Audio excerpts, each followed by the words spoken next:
Saludos amigas, amigos, ustedes sintonizan Acento TV y este es su espacio de entrevistas y comentarios a partir de ahora. Hoy tenemos la grata visita del jurista Manuel Sierra, Manny. Vamos a hablar con el doctor Sierra sobre asuntos que están ocurriendo en el ámbito de lo judicial, pero también observar otros aspectos del acontecer de la sociedad dominicana. Bienvenido, doctor.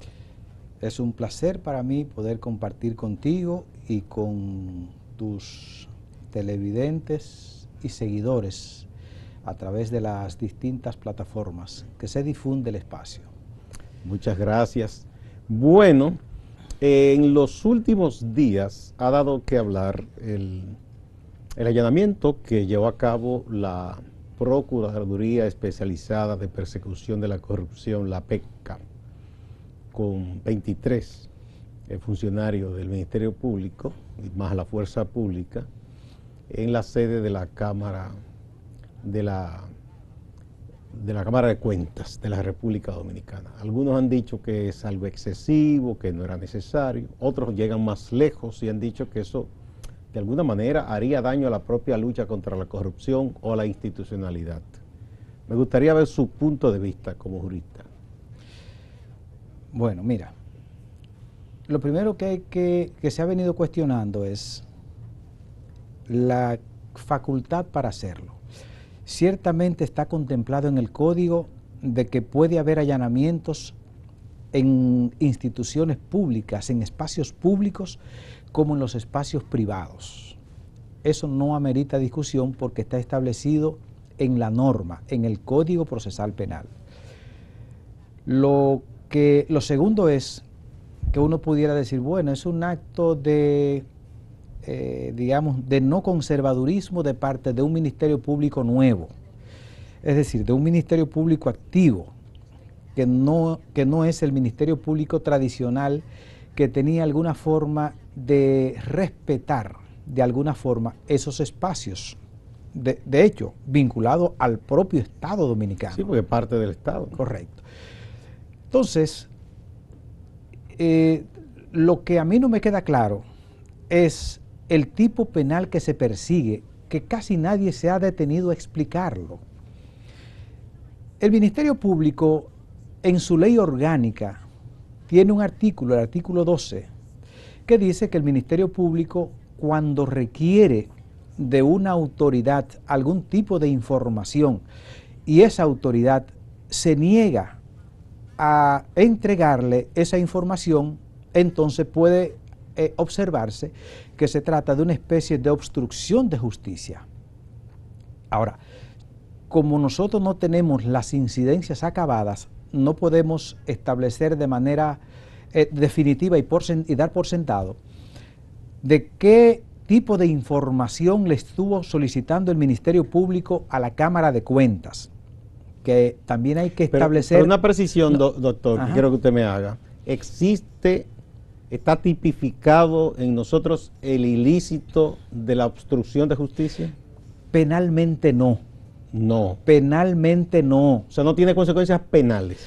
Bueno, lo que pasa es que el código, la propia ley estatutaria, orgánica del Ministerio Público, te remite a su vez a un texto de una reclusión menor del Código Penal Dominicano. Fíjate que es una entremezcolanza extraña. Hay un resquicio, pero que no está muy claro entonces. Que no está muy claro, pero que además de eso tú estás mezclando una legislación orgánica sectorial con un texto de carácter común general.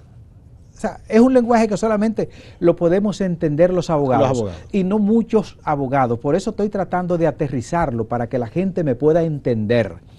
¿Qué es lo que te estoy diciendo? Que si bien el Ministerio Público tiene la facultad ante un funcionario y hasta ante terceros que no sean funcionarios, cuando se le requiere una información y se le niegue. Ahora, la Cámara de Cuentas es una institución que es distinta a lo que son sus miembros. Recuérdate que existen dos tipos de personalidad. La personalidad de la, valga la redundancia, de la persona moral La persona física. Y la personalidad de la persona física. Agarremos el caso de Acento, que es una compañía, ¿verdad?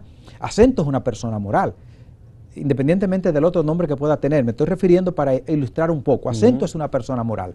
Por tanto, Acento actúa, si está constituido a través de una compañía, a través de mandatos y resoluciones que las da a su vez su consejo. Por tanto, todas las actuaciones que comete el administrador de Acento a nombre de Acento no son responsabilidad del administrador, salvo que él cruce la línea del mandato.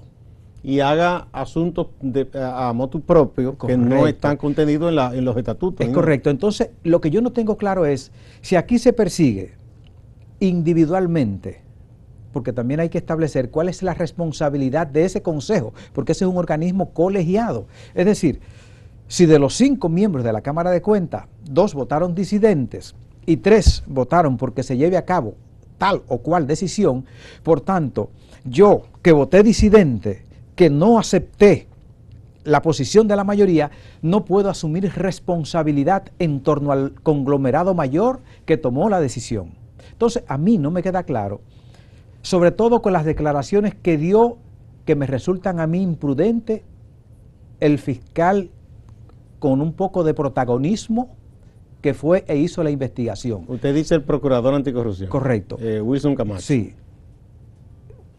Y quiero hacer una parte aquí. Cuando uno dice las cosas como entiende que deben ser, y eso no significa que yo no pueda equivocarme, pero que a la luz de la generalidad y de la racionalidad no es posible, si tú no eres un técnico en la materia, que una vez que tú practiques un allanamiento, ahí mismo tú digas, ya yo encontré la prueba de lo que vine a buscar. Es como que los agentes de la Dirección de Drogas hagan un allanamiento aquí y consigan un polvo blanco y digan inmediatamente, esto es cocaína.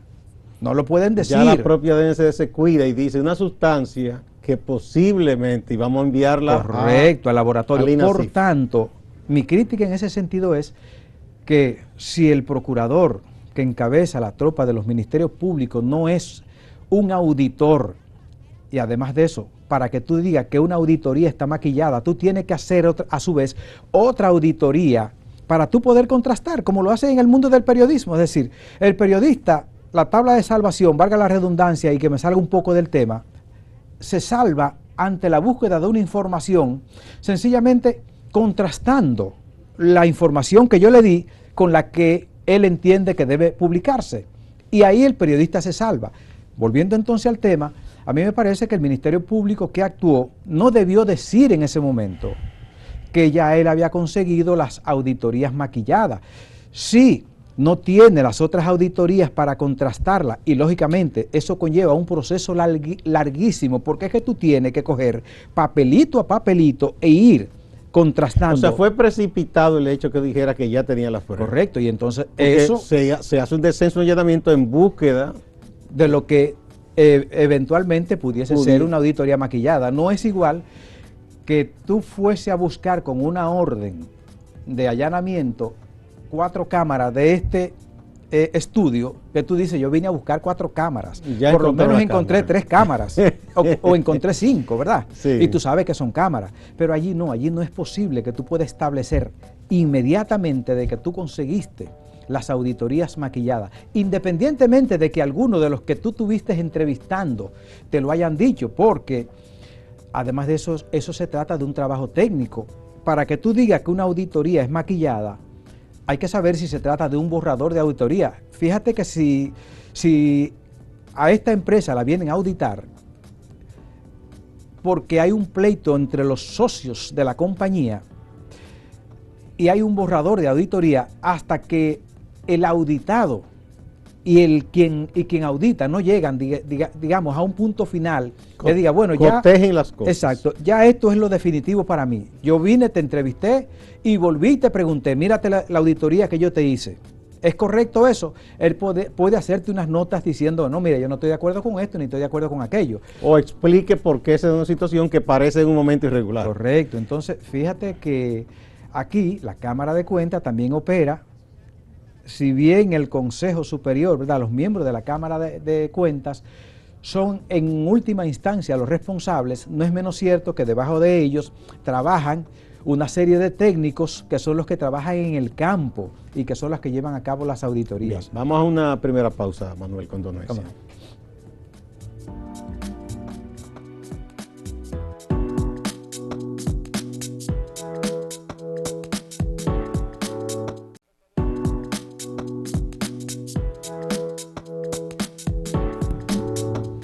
Manuel Sierra, reconocido jurista, es nuestro invitado de hoy.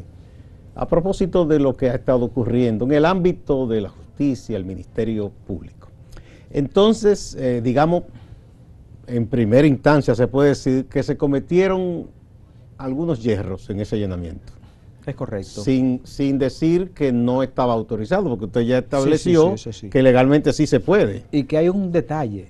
En los últimos años, con la llegada del Código Procesal Penal, un texto que se hizo para buscar una mejor aplicación de justicia, yo personalmente así lo entiendo, y los cambios que han ocurrido me dan un poco de razón, que el Código Procesal nuevo, a pesar de que es un código con mayores niveles de garantía en todo el sentido de la palabra, y que inclusive rescató la víctima, que era un convidado de piedra en el Código criminal. Bueno, la gente más conservadora ha dicho siempre que ese es un código que ayuda solamente al imputado. No, no es así. No, pero digo, es lo que mucha gente dice. No, yo le digo... Que quería descalificar. Y aquí voy a cruzar la línea. Yo le digo que esa crítica ha venido de los medios de comunicación. Digo, medios conservadores. Derechistas, para ponerle nombre y apellido, porque la gente derechista entiende que un imputado ya es condenado. Exacto, pero lo que yo quiero decir, cuando uno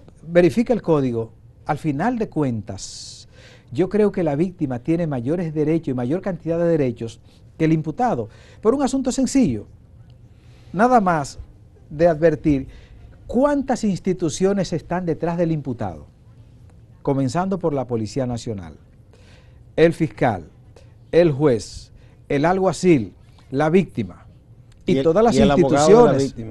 Y muchas veces, y muchas veces hasta el propio abogado del imputado, si no sabe defender adecuadamente los derechos del imputado, le hace más mal que bien. Correcto, entonces tú dices, aquí estamos todos como fuente ovejuna, todos contra uno. Entonces, finalmente, no es verdad que el imputado tiene mayores oportunidades. Ahora, la legislación, advirtiendo que todo está contra lógicamente tiene que dejarle alguna puerta de salvación. Entonces, por eso dice, hay que proteger a él el principio de inocencia y hasta que no haya una autoridad con la cosa irrevocablemente juzgada, que yo también digo que ahora yo no sé cuál es el punto final de esa cosa irrevocablemente juzgada, porque si tú comienzas de atrás para adelante y tú dices que nosotros somos parte de la Corte Interamericana de Derechos Humanos, y que cualquier proceso que comience en un juzgado de paz en la República Dominicana termine en la Corte Interamericana de Derechos Humanos y termina inclusive anulando todo lo que se ha hecho y sancionando al Estado, entonces yo no sé cuál es el punto donde la sentencia está irrevocablemente juzgada, porque en la propia Suprema Corte de Justicia, una vez que te rechazan el proceso, tú puedes con posterioridad inclusive hacer un proceso de revisión si se encuentra en el camino que al final no fue esa la persona que mató a la persona por lo que juzgaron, sino que 5, 6, 7, 8 años después apareció un cura que confesó y dijo, no fue él que lo mató, a mí me confesó el señor fulano de tal que quien lo mató fue él, y eso conlleva lógicamente un proceso de revisión. Lo vemos todos los días en los Estados Unidos, gente con 40 años preso, lo sacan y le dicen, bueno, excúsenos señor. Pero es hasta bueno que sea así, porque se cometen muchos errores y siempre una cosa que dicen ustedes los juristas es que es preferible un culpable suelto con un inocente preso. Es correcto. No, con frecuencia se producen muchos errores. Por tanto, volviendo al tema inicial, que me he ido un poco lejos, yo creo, y lo que te iba a decir o lo que le iba a decir a ustedes es que habría que ver también, que es de las cosas que no se discuten, que era lo que te quería decir, que el hecho de que haya una autorización de parte de una jueza, hay que verificar si esa autorización cumple con el aspecto de la motivación adecuada. Y lo que te iba a decir era que en el código anterior, ese era un punto que se discutía mucho. lo que ahora no pasa, porque hemos trabajado en los últimos años con formularios. Los jueces están trabajando con formularios, los fiscales están trabajando con formularios. ¿Qué es un formulario? Que es un documento que ya viene prehecho. Lo que y manda, solo se llenan los espacios en correcto, blanco. eso no es lo que debe ser. Es que cuando la autoridad venga aquí, levante un acta, aunque sea a mano, de todo lo que encontró. Y luego, si quiere hacerla transcrita, pues entonces lo hace.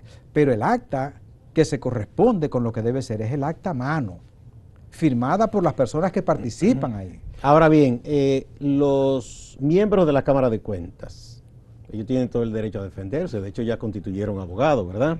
La Cámara de Cuentas como persona. La institución. Que yo tampoco tengo claro ese punto. Bien, ahí entonces vamos a eso, o sea, como institución es que esos abogados han sido constituidos. Eso es lo que ellos han dicho. Han dicho, no, Sí. no como cada uno o los miembros que se sienten afectados. Ahí va a haber un asunto técnico porque... Esa será entonces la próxima gran discusión. Sí, porque la legislación posiblemente, como se trata de un órgano autónomo, dice que todo lo que ellos cometan en ocasión de sus funciones gozan del privilegio de que puedan ser defendidos y que inclusive los emolumentos que se entreguen puedan ser pagados inclusive por el propio las propias cuentas de la Cámara de Cuentas. Yo no tengo claro si la ley dice, protege, y eso ocurre con los miembros del Banco Central, que dice que todas las actuaciones o los procesos en que ellos se han sometido en ocasión de sus funciones, entonces el órgano tiene que garantizarle el pago de los abogados. Las costas y todo eso. Aquí vamos a ver lo que pasa, porque nosotros que hemos trabajado mucho en los procesos donde se brega con auditoría, en los procesos bancarios, sabemos que son procesos largos, muy largos, que pueden pasar 1 y hasta 2 gobiernos, y las decisiones no ha habido la primera sentencia en ese curso. Lo que yo tampoco tengo claro es si se le está persiguiendo por obstrucción de justicia o por una falsedad en la elaboración de las auditorías. Porque conforme... Vamos con el primer elemento, obstrucción de justicia.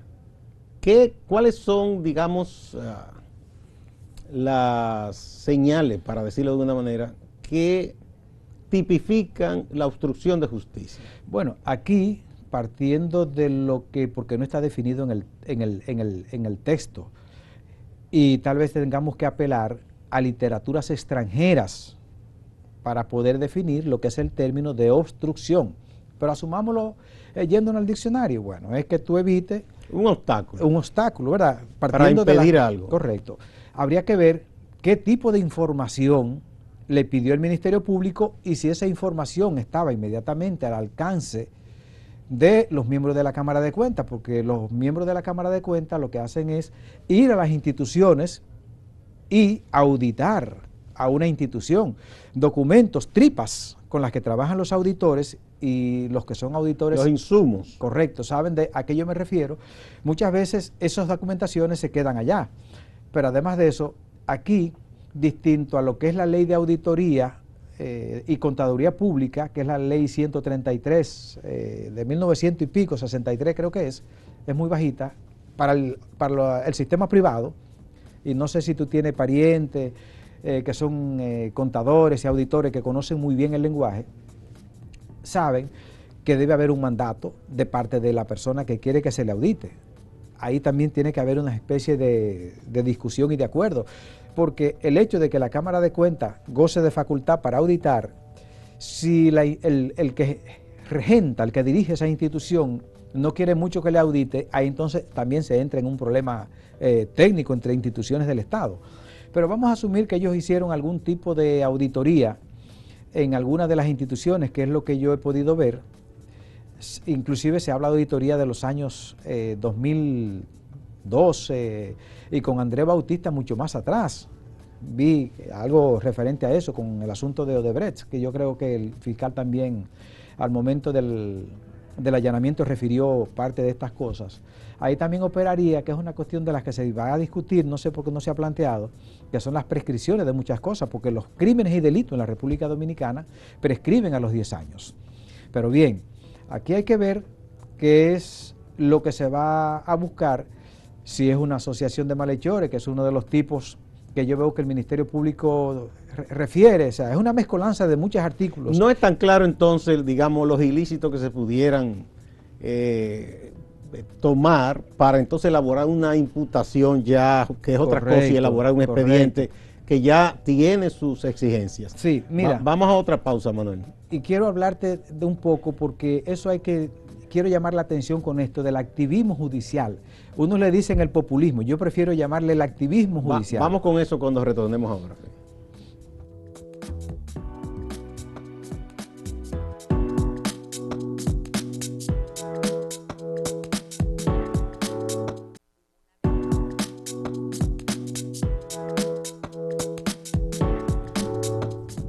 Manuel Sierra, jurista, es nuestro invitado de este día. Entonces, ¿qué es eso de o el populismo judicial o el protagonismo judicial? Activismo. Activismo.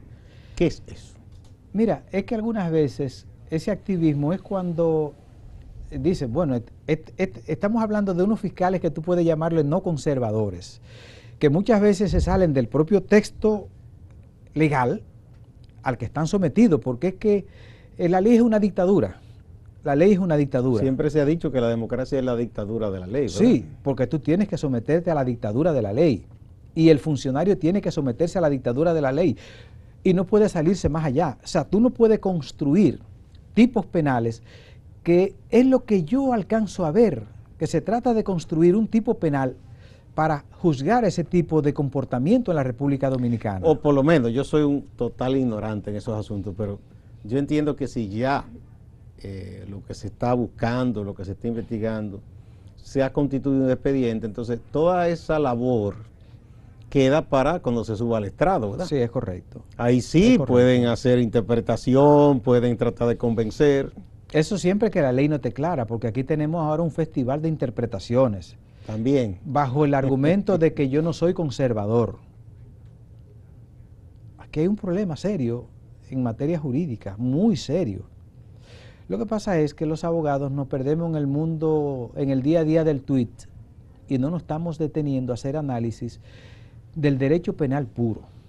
Nos estamos quedando básicamente en el derecho procesal, en muchas decisiones del Tribunal Constitucional de las que yo no comparto, pero que tengo que aceptarla porque no puedo hacer más nada. Y creo también que en estos órganos se está generando un poco o de populismo o de activismo judicial. Y en este caso vamos a ver qué pasa, porque el estatuto del Ministerio Público, reitero, el artículo 12, te remite a su vez al artículo 188 del Código Penal Dominicano. Fíjate que el estatuto es del 2011 y el Código Penal Dominicano es de 1884. Más de 100 años. Por tanto, ¿no? Más de 200 casi, ¿verdad? 100 y pico. No, sí, pero no 200. 100 y pico. 120 y tanto. Exacto, es correcto. Entonces, uno dice, ¿cómo podía alcanzar a ver el legislador del 1800 lo que iba a pasar en el 2011? Fíjate que la mezcla del tipo penal que se persigue, es verdad, la obstrucción de justicia es un instituto para el Ministerio Público. Por eso está establecido en una ley que no es procesal. O sea, nosotros todos, para que ser juzgados, tenemos que ir por la ley procesal, porque esa es la que creó el legislador. Tenemos que concluir a modo de cierre, tu reflexión final sobre esto que está ocurriendo, cómo pudiera, digamos, volver sobre sus pasos, si es que el Ministerio Público ha cometido esos yerros que tú señalas, el Ministerio Público, para centrarse en lo que le corresponde. No, el Ministerio Público, en el proceso de investigación, que por eso yo tampoco creo que debe fijar muchas posiciones, porque si tú lo que estás es abriendo un proceso de investigación, no puedes fijar una posición final diciendo que ya tú conseguiste eso, porque si ya tú lo conseguiste, olvidémonos entonces del proceso de investigación y vámonos y presentemos la acusación. Es lo más lógico. Así nos evitamos mora y nos evitamos mucho espacio. ¿Conviene que tenga economía de palabra el Ministerio Público? Sí, que sopese bien cada cosa. Sí, porque es que ese protagonismo jurídico yo creo que no le hace bien a la lucha contra la corrupción. Vamos a buscar las cosas sin estridencia. Si hay, si alguien es responsable, que pague, porque eso es lo que estamos buscando. Pero en la medida que tú lo conviertes en una revíctima, los ciudadanos todos terminamos identificándonos con el que está abajo, aunque sepamos que es un bendito o un maldito ladrón. Valga el choque de bendito y maldito a la vez. Entonces, si vamos con prudencia, analizamos las cosas, así no se afecta la credibilidad de una institución como el Ministerio Público, ni se afecta una lucha seria como es la del combate a la corrupción, que yo creo que es legítima y creo que hay que seguirla.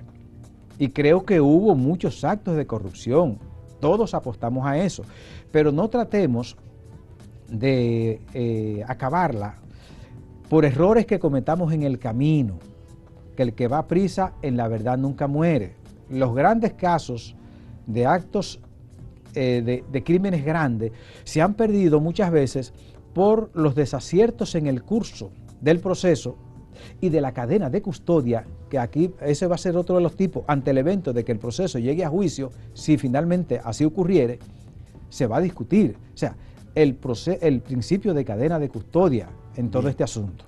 Muchísimas gracias, Manuel Sierra, abogado, un conocido jurista, que está en el día a día de la práctica del derecho, en los tribunales, en la justicia, y que tiene ideas muy claras sobre los procesos que se están llevando a cabo. Muchas gracias a ustedes también, amigas y amigos. No se vayan, que hay más en Acento TV y Acento Portal.